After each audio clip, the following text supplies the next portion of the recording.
Mengandung bawang. Pengakuan mengejutkan Shin Tae-yong usai 4 tahun latih timnas Indonesia.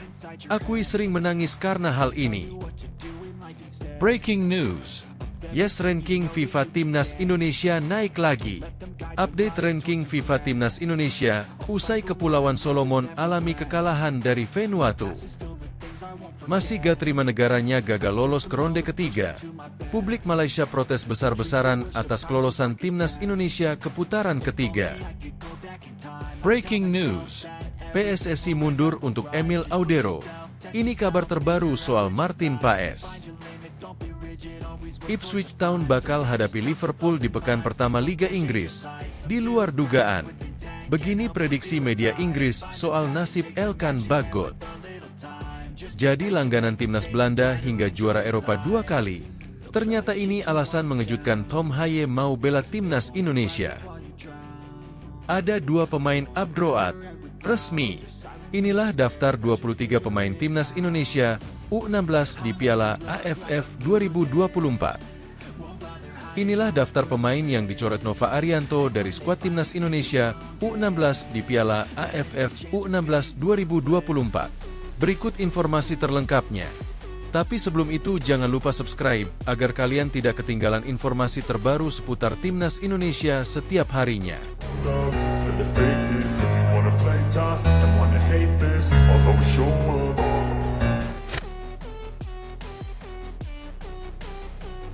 Mengandung bawang. Pengakuan mengejutkan Shin Tae-yong usai 4 tahun latih timnas Indonesia. Akui sering menangis karena hal ini. Pelatih timnas Indonesia, Shin Tae-yong tiba-tiba mengungkapkan perasaannya setelah 4 tahun membela skuad Garuda. Ya, diketahui Shin Tae-yong pertama kali dikenalkan di depan publik Indonesia sebagai pelatih anyar pada 2020 silam. Setelah 4 tahun menahkodai Garuda, baik dari kelompok usia hingga senior, pelatih asal Korea Selatan tersebut baru mengungkapkan perasaannya. Shin Tae-yong mengakui sendiri, apabila akhir-akhir ini dirinya kerap menangis karena timnas Indonesia. Hal tersebut diungkap Shin Tae-yong saat berkunjung di rumah ketua KMK Sports Group, Song Chang-geun. Setelah menghabiskan waktu bersama stallholder, Shin Tae-yong dan istri menutup acara pertemuan dengan berkaraoke. Lalu Coach Shin baru mengungkapkan perasaannya. Ia mengaku akhir-akhir ini sering menangis. Alasannya karena hatinya mulai terenyuh dengan sikap hangat warga Indonesia. Sebenarnya, saya banyak menangis di Indonesia akhir-akhir ini, terang Shin Tae-yong. Karena masyarakat Indonesia memiliki hati yang hangat, walaupun agak santai. Mereka ada perasaan mengalah dan memberi satu sama lain, tambahnya. Shin Tae-yong merasa tak pernah mendapatkan kehangatan serupa meski telah menjadi pelatih timnas Korea hingga ajang Piala Dunia. Dan seberapa banyak saya menjadi pelatih Piala Dunia, tidak ada seorang pun di Korea yang bermurah hati kepada saya seperti ini. Namun sejujurnya, ketika saya datang ke Indonesia, negara lain mulai memperhatikan saya. Dan setelah datang ke Indonesia, banyak saudara-saudara yang sangat baik, lanjut Coach Shin. Coach Shin Tae-yong mengaku akan bekerja lebih keras lagi untuk timnas Indonesia di masa depan. Saya merasa bahwa saya perlu berbuat lebih baik lagi untuk Indonesia di masa depan, dan tentu bekerja lebih keras lagi di masa depan. Tentunya akan kembali lagi ke Korea, terang Shin Tae-yong. Momen teranyar Shin Tae-yong menangis adalah ketika gagal membawa timnas Indonesia lolos ke Olimpiade Paris 2024. Timnas Indonesia tinggal selangkah lagi menuju Olimpiade. Sayangnya impian tersebut hancur setelah kalah 1-0 atas Gini. Momen kegagalan tersebut membuat Shin Tae-yong menangis di ruang ganti. Saya juga baru kemarin ya melihat Coach Shin sampai meneteskan air mata di locker room, ujar Rio Fahmi. Awalnya semua pemain berusaha untuk tetap tegar, karena Coach Shin selalu bilang, buat apa kita menangis setelah pertandingan? Karena seharusnya yang kita lakukan adalah saat pertandingan, jadi kita tidak perlu menangis setelah pertandingan. Tambahnya meniru jangan dari sang pelatih. Tetapi karena mungkin dengan prestasi kita yang sudah luar biasa, Coach Shin sedih, hingga meneteskan air mata dan akhirnya seluruh tim merangkul dan ikut menangis juga. Karena ya kita selangkah lagi menciptakan sejarah, tetapi belum rezeki kita, pungkas Rio Fahmi. Hal senada juga diungkap penjaga gawang timnas Indonesia, Hernando Ari. Hernando menyebut nuansa ruang ganti pasca kalah dari Gini menjadi kacau. Pasalnya kekalahan Indonesia hampir sepenuhnya dikarenakan keputusan wasit yang kurang adil. Parah sih kacau. Ruang ganti. Pertama kali saya melihat pelatih timnas Indonesia menangis. Terang Hernando Ari. Kita kan saat mendapat penalti kedua, kita sempat mau walkout. Keluar aja. Tapi anak-anak menunjukkan sikap yang positif, dan alhamdulillahnya itu tidak terjadi gol. Sayangnya kita juga tidak bisa membalas gol itu. Itulah yang kita pikirin di ruang ganti, tambahnya. Kini pekerjaan Shin Tae-yong bersama timnas Indonesia masih berlanjut. PSSI sudah memberikan penawaran kontrak kepada Shin Tae-yong hingga 2027. Meski hingga kini Shin Tae-yong dan PSSI belum secara resmi alias belum ada hitam di atas kertas terkait persetujuan penawaran tersebut. Yes, ranking FIFA Timnas Indonesia naik lagi. Update ranking FIFA Timnas Indonesia, usai Kepulauan Solomon alami kekalahan dari Vanuatu. Timnas Indonesia naik posisi lagi di ranking FIFA. Kepastian itu didapat setelah Timnas Kepulauan Solomon mendapatkan hasil negatif di ajang OFC Nations Cup 2024. Wakil Oseania ini hancur lebur di ajang OFC Nations Cup 2024 yang berlangsung pada 15 hingga 30 Juni 2024. Kepulauan Solomon tergabung di grup A bersama Selandia Baru dan Vanuatu. Dalam dua laga tersebut, Kepulauan Solomon selalu kalah. Setelah di luar dugaan tumbang 0-1 dari Vanuatu, Kepulauan Solomon dihajar Selandia Baru dengan skor 0-3 pada Selasa, 18 Juni 2024. Akibatnya, ranking FIFA Kepulauan Solomon turun 6 posisi dari peringkat 132 ke 138 dunia. Menurunnya posisi Kepulauan Solomon membantu timnas Indonesia mengalami kenaikan posisi. Mengutip dari laman football-ranking.com, timnas Indonesia asuhan Shin Tae-yong pun akan naik satu posisi dari peringkat 134 ke 133 dunia dalam rilis resmi ranking FIFA yang diumumkan besok pada Kamis, 20 Juni 2024. Kemudian pertanyaan muncul, bukannya timnas Indonesia naik 3 posisi dari peringkat 136 ke 133 dunia setelah menang 2-0 atas Filipina? Berikut penjelasannya. Sebelum FIFA Matchday Juni 2024 dimulai, timnas Indonesia menempati peringkat 134 dunia. Namun, timnas Indonesia kalah 0-2 dari Irak di matchday kelima grup F kualifikasi Piala Dunia 2026 zona Asia pada Kamis, 6 Juni 2024. Kekalahan itu memaksa skuad asuhan Shin Tae-yong turun 2 posisi dari peringkat 136 ke 134 dunia. Beruntung saat bersua Filipina di matchday ke-6 grup F kualifikasi Piala Dunia 2026 zona Asia pada Selasa 11 Juni 2024, timnas Indonesia menang 2-0. Kondisi itu membuat timnas Indonesia naik 3 posisi dari peringkat 136 ke 133 dunia. Namun, timnas Indonesia kembali ke posisi 134 dunia setelah Nicaragua mendapatkan hasil positif. Nicaragua naik 5 posisi dari peringkat 135 ke 130 dunia setelah mendapatkan hasil positif di 2 laga kualifikasi Piala Dunia 2026 zona CONCACAF.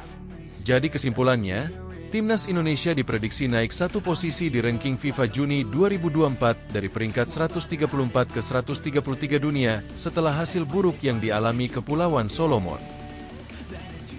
Masih gak terima negaranya gagal lolos ke ronde ketiga. Publik Malaysia protes besar-besaran atas kelolosan timnas Indonesia ke putaran ketiga. Para penggemar timnas Malaysia menunjukkan rasa kecewa yang mendalam ketika mengetahui bahwa timnas Indonesia berhasil melaju ke putaran ketiga kualifikasi Piala Dunia 2026. Baru-baru ini, sebuah akun media sosial X merilis peringkat untuk tim-tim ASEAN dalam putaran kedua kualifikasi tersebut di zona Asia. Meskipun Malaysia memimpin peringkat tersebut, mereka hanya mampu finish di peringkat ketiga grup D setelah meraih 10 poin dari 6 pertandingan. Di luar dugaan, mereka kalah bersaing dengan timnas Oman dan timnas Kirgistan yang berhasil meraih lebih banyak poin, sehingga mendapatkan tiket ke putaran ketiga. Di sisi lain, timnas Indonesia menempati posisi kedua dalam peringkat khusus ASEAN, tepat di bawah Malaysia. Meskipun kedua tim ini sama-sama mengumpulkan jumlah poin yang sama dalam grup masing-masing, Indonesia berhasil menembus putaran ketiga setelah finish di peringkat kedua grup F. Keberhasilan ini membuat Indonesia menjadi satu-satunya perwakilan ASEAN yang berhasil melangkah ke babak selanjutnya dari zona Asia. Reaksi dari sebagian penggemar Harimau Malaya terhadap pencapaian timnas Indonesia terlihat sangat tajam. Mereka menyuarakan ketidakpuasan dan keraguan mereka atas keberuntungan yang mereka anggap dimiliki Indonesia dalam pengundian grup. Beberapa penggemar menilai bahwa Indonesia sering mendapat grup yang dianggap lebih mudah dibandingkan dengan negara-negara lain di kawasan ASEAN. Sebagai contoh, dalam kualifikasi Piala Dunia 2026, timnas Indonesia berada di grup F bersama Irak, Vietnam, dan Filipina. Penggemar Malaysia juga merasa bahwa prestasi Sandy Walsh dan rekan-rekannya seharusnya mendapatkan pengakuan lebih tinggi. Namun, mereka mengekspresikan rasa tidak adil karena timnas Indonesia dianggap selalu mendapat keuntungan dalam undian grup. Breaking news: PSSI mundur untuk Emil Audero. Ini kabar terbaru soal Martin Paes. PSSI mengisyaratkan sudah tidak lagi mengejar tenaga dari kiper milik Sampdoria, Emil Audero. Pasalnya, PSSI kini tengah berupaya menuntaskan naturalisasi penjaga gawang FC Dallas, Martin Paes, yang masih tersendat.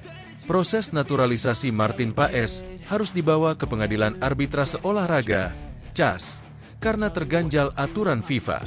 Mantan pemain FC Utrecht itu ternyata pernah membela timnas U21 Belanda pada ajang kualifikasi Piala Eropa U21 2021 yang saat itu usianya sudah memasuki 22 tahun. Sementara berdasarkan regulasi FIFA, seorang pemain bisa berganti dan bermain untuk tim nasional lainnya jika berusia di bawah 21 tahun pada saat terakhir bermain, baik itu tim junior ataupun senior di pertandingan resmi. Emil si berat, jujur, ucap anggota Komite Eksekutif, Exco, PSSI, Arya Sinulinga. Kami masih berharap Martin Paes. Martin Paes perkembangan masih coba terus. Di FIFA masih ada peluang. Di CAS juga ada peluang.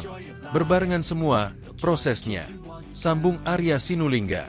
Sejauh ini, PSSI terus menunggu jadwal sidang di CAS untuk menentukan nasib Paes. Belum kita jadwal sidangnya. Siapa yang bisa nentuin jadwal sidang? Ujar Arya Sinulinga. Enggak bisa kita atur-atur jadwal sidang pengadilan, tutur Arya. Dikatakan Arya Sinulinga, PSSI yakin Martin Paes bisa segera membela timnas Indonesia. Kini Paes sudah berstatus sebagai warga negara Indonesia, WNI, usai menjalani sumpah kewarganegaraan pada akhir April 2024. Kalau nggak ada celah sih enggak, diajukan ke CAS, kata Arya. Maksudnya gini, kalau kita nggak coba dia jadi WNI, malah kami nggak punya kesempatan untuk memperjuangkan dia. Karena kami nggak bisa memperjuangkan dia kalau bukan WNI. Nah ini kan ya harus berani. Apapun harus dilakukan, sambung Arya Sinulinga. Jika naturalisasi sudah tuntas, Paes berpeluang debut bersama timnas Indonesia pada putaran ketiga kualifikasi Piala Dunia 2026 zona Asia. Rencananya, babak tersebut mulai berlangsung pada 5 September 2024 hingga 10 Juni 2025. Sementara drawing ronde ketiga ini dijadwalkan digelar pada 27 Juni 2024 di Kuala Lumpur, Malaysia. Di putaran ketiga akan terbagi ke dalam 3 grup yang masing-masing dihuni 6 tim. Kami berharap gitu, bisa tampil di putaran 3, ujar Arya. Apalagi Martin Paes sudah WNI. Sudah lengkap semua, dokumennya, ada paspor, tutupnya. Ipswich Town bakal hadapi Liverpool di pekan pertama Liga Inggris, di luar dugaan. Begini prediksi media Inggris soal nasib Elkan Bagot. Premier League telah merilis jadwal pertandingan untuk musim 2024-2025. Duel Manchester United melawan Fulham bakal menandai dimulainya kompetisi peringkat pertama di dunia ini. Pertandingan ini bakal berlangsung di Old Trafford, Sabtu, 17 Agustus 2024. Beberapa jam kemudian, tim promosi Ipswich Town akan bersua Liverpool. Klub yang dinaungi Elkan Bagot ini akan menjadi saksi era baru Liverpool setelah kepergian Jurgen Klopp. The Reds kini dilate arm slot. Duel Ipswich Town melawan Liverpool ini tentu saja sangat dinantikan pencinta sepak bola Indonesia. Harapannya, Pada duel ini, bek timnas Indonesia bisa dimainkan dan menjalani debutnya sebagai pemain Indonesia pertama yang berkarir di kasta teratas sepak bola Inggris tersebut. Jika hal ini benar-benar terjadi, akan menjadi sempurna bagi masyarakat Indonesia dan Elkan Bagot, karena momen tersebut bertepatan dengan perayaan Hari Kemerdekaan Indonesia ke-79.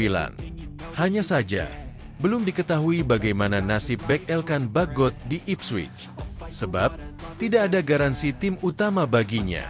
Sejauh ini, nama Elkan Bagot memang masih berada dalam daftar pemain Ipswich Town asuhan Kieran S1MCH Pronunciation Kena. Namun di posisi bek, Elkan Bagot harus bersaing dengan pemain utama seperti Luke Wolfenden, Cameron Burgess, George Edmundson, dan mantan pemain Manchester United, Axel Tuanzebe. Selain itu, media asal Inggris, East Anglian Daily Times baru-baru ini memprediksi bahwa Elkan Bagot akan kembali dipinjamkan pada musim terakhir kontraknya di Ipswich Town. Lulusan Akademi Ipswich Town seperti Elkan Bagot, Corey Endaba, dan Idris El Mizoni kini berada pada tahun terakhir kontrak mereka, setelah masing-masing menjalani beberapa masa peminjaman, tulis East Anglian Daily Times. Kami dapat melihat Bagot dipinjamkan lagi, dengan Endaba dan El Mizoni dijual dengan harga murah, sambung artikel tersebut. Jadi langganan timnas Belanda hingga juara Eropa 2 kali, ternyata ini alasan mengejutkan Tom Haye mau bela timnas Indonesia. Pemain timnas Indonesia, Tom Haye ternyata pernah membela timnas Belanda di seluruh kategori umur. Dia bahkan mencatatkan 2 kali juara Eropa serta membawa Belanda bermain di Piala Dunia U17. Namun siapa sangka setelah 1 dekade sang profesor justru membela timnas Indonesia. Semua tim, saya menang dengan tim U17, menang kejuaraan Eropa 2 kali. Saya juga bermain dalam Piala Dunia U17. Lalu saya bermain sampai ke U21, kata Tom. Dibandingkan dengan usia Ivar Jenner, Nathan Choeon, Justin Hubner, dan Rafael Struijk, usia Tom Haye bergabung dengan timnas Indonesia memang terhitung lebih tua, yakni 29 tahun. Namun dia mengakui selalu ingin membela timnas Indonesia dan tak pernah dihubungi. Sejujurnya, saya sudah 29 tahun sekarang, saya tahu selalu ada kemungkinan bermain untuk Indonesia, tetapi saya tidak pernah dihubungi. Jadi saya tidak tahu cara pendekatannya, kata Tom Haye. Sampai akhirnya Tom Haye dihubungi oleh agen pemain yang juga keturunan Belanda Indonesia, Fardi Bahdim, untuk mendapatkan proses naturalisasi. Gayung bersambut, Tom Haye pun tanpa pikir panjang menerima pinangan PSSI untuk membela timnas Indonesia. Mereka juga mencari tahu asal-usulku, tetapi ini memang sudah jelas, jadi tidak masalah. Dan sejujurnya dari awal saya sangat antusias. Keluarga saya juga antusias, kata Tom Haye. Mantan pemain SC Heerenveen ini mengakui tak perlu pikir panjang ketika PSSI menyodorkan tawaran untuk membela timnas Indonesia. Bahkan Tom Haye mengakui menikmati proses panjang dari naturalisasi di mana dia harus melepas kewarganegaraannya yang lama di Belanda menjadi WNI. Ya, mereka bilang ini akan membuat semuanya jadi bangga. Jadi ini merupakan pilihan yang mudah. Semua berlalu begitu cepat. Menurutku, saya telah membuat keputusan yang tepat, kata Tom Haye. Tom Haye pun mencatatkan debut di laga tandang melawan Vietnam pada putaran 2 kualifikasi Piala Dunia 2026 zona Asia pada Maret lalu. Tak butuh waktu lama, di penampilan ketiganya bersama timnas Indonesia, Tom Haye mampu mencatatkan gol perdananya ke gawang Filipina. Tom Haye mengakui tidak bisa memilih di mana dia dibesarkan. Namun dia memastikan ada ikatan yang kuat dengan Indonesia baik dari segi keluarga hingga pertemanannya. Kita tidak memilih di mana kita dibesarkan, tetapi kita memiliki ikatan yang kuat dengan Indonesia. Saya selalu katakan kakek nenek saya dari Indonesia, dan juga sebagian besar keluarga saya menetap di Indonesia. Jadi kita selalu memiliki kontak dengan mereka juga, kata Tom Haye. Dengan kekeluargaannya yang kental tersebut, Tom Haye mengakui debutnya bersama timnas Indonesia membuat keluarga dan teman-temannya bangga berdarah Indonesia. Banyak teman saya yang dari Indonesia, mereka menonton pertandingannya. Saya juga memiliki banyak teman dengan darah Indonesia. Bagi mereka ini juga merupakan perjalanan yang spesial, karena kini mereka jadi sangat bangga melihatku bermain untuk tim nasional Indonesia, kata Tom Haye. Tom Haye mengaku tak pernah menyesal melepas Belanda demi timnas Indonesia. Menurutnya, membela timnas Indonesia tak hanya sekadar bermain di lapangan saja. Menurutku, sangat bagus kita dapat bermain untuk Indonesia. Menurutku koneksi itu akan menjadi lebih kuat. Sangat membanggakan untuk bermain di tim ini, kata Tom Haye. Ada 2 pemain abroad resmi.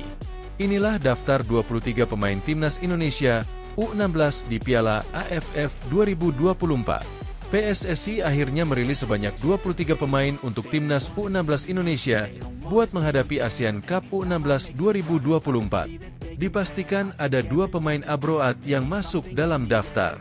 Pelatih timnas U16 Indonesia Nova Arianto sebenarnya sudah melakukan seleksi panjang untuk mencari pemain terbaik buat tampil di ASEAN Cup U16 2024. Setelah melakukan seleksi panjang berbulan-bulan, akhirnya sebanyak 23 nama dipastikan bakal memperkuat skuad Garuda Asia.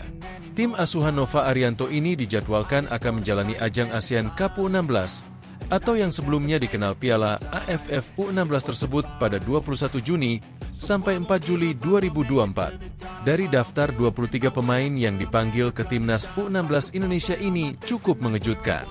Tak ada nama anak dari Darius Sinathrya yakni Diego Sinathrya yang saat ini tengah sekolah sepak bola di Paris Saint-Germain, PSG, Akademi Perang.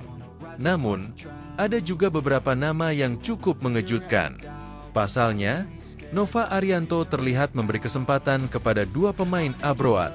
Dari 23 pemain yang dipanggil, terdapat 2 pemain abroad yang ada dalam daftar timnas U16 Indonesia. 2 pemain tersebut yakni Mateu Bakker dan Lucas Rafael. Nama Mateu Bakker sebelumnya memang sudah mendapat sorotan. Pemain satu ini saat ini tengah berkarir di sepak bola Australia. Ia saat ini bermain untuk Melbourne City U16. Mateu Bakker juga dikenal sebagai pemain yang berposisi untuk bek dan gelandang. Selain Bakker, ada juga pemain abroad lainnya yakni Lucas Rafael. Pemain diaspora ini saat ini diketahui bermain untuk klub asal Amerika Serikat, The Anza Force. Lucas Rafael diketahui saat ini berposisi sebagai gelandang. Untuk itu, dari 23 pemain yang dipercaya Nova, hanya ada 2 pemain abroad. Sementara untuk 21 pemain lainnya diisi pemain-pemain muda tanah air yang bermain untuk klub-klub Liga 1 hingga Asprof.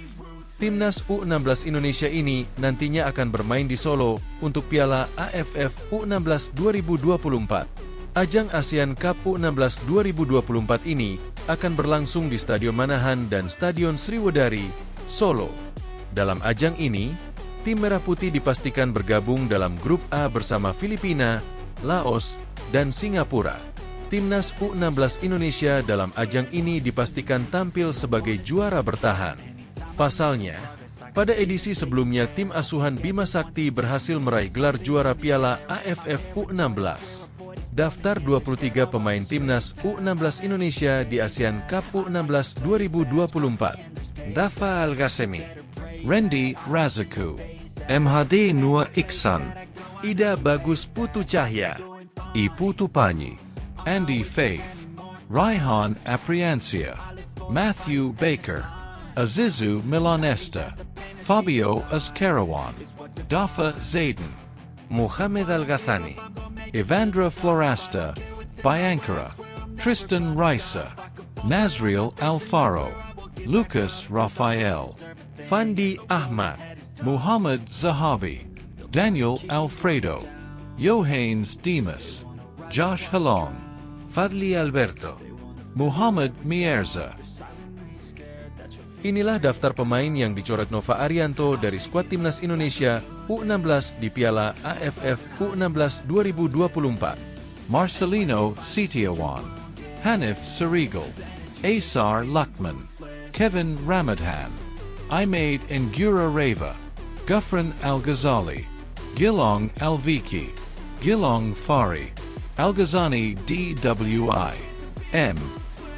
Fawzan, Arfin Sayaputra, Pradika Arif Setiawan, Fadlan Airy, Marcel Mahardika K, Akma Fadil, Diego Andres Sinathria, Muhammad Rayhan, Rafi Habibi, Ocean Irwin, Miroslav Fernando, Iser Jacob, Octavianus Alwi, Naufal Abdul.